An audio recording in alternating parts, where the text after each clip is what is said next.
minhas promessas não irei falhar, vindo as tempestades a me consternar. O pecado entrou no mundo por meio de um só homem, e o seu pecado trouxe consigo a morte. Como resultado, a morte se espalhou por toda a raça humana, porque todos pecaram.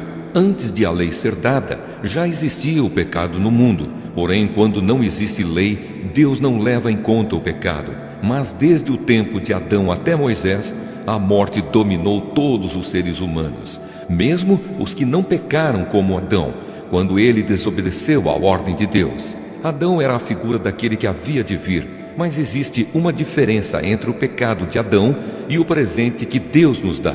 De fato, muitos morreram por causa do pecado de um só homem, mas a graça de Deus é muito maior, e Ele dá a salvação gratuitamente a muitos, por meio da graça de um só homem, que é Jesus Cristo.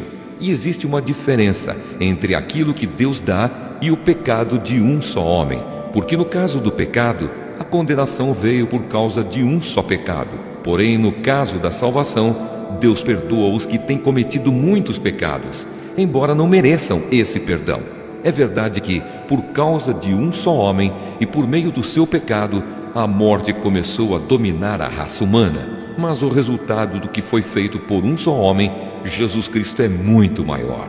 E todos aqueles que Deus aceita e que recebem como presente a sua imensa graça, reinarão na nova vida por meio de Cristo.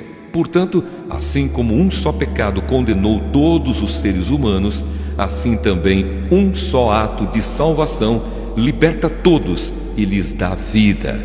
E assim como muitos seres humanos se tornaram pecadores por causa da desobediência de um só homem, assim também muitos serão aceitos por Deus por causa da obediência de um só homem.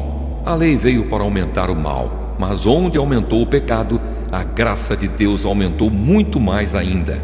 E isso aconteceu a fim de que, assim como o pecado dominou e trouxe a morte, assim também a graça de Deus, que o leva a aceitar as pessoas, dominasse e trouxesse a vida eterna. Essa vida é nossa por meio do nosso Senhor Jesus Cristo.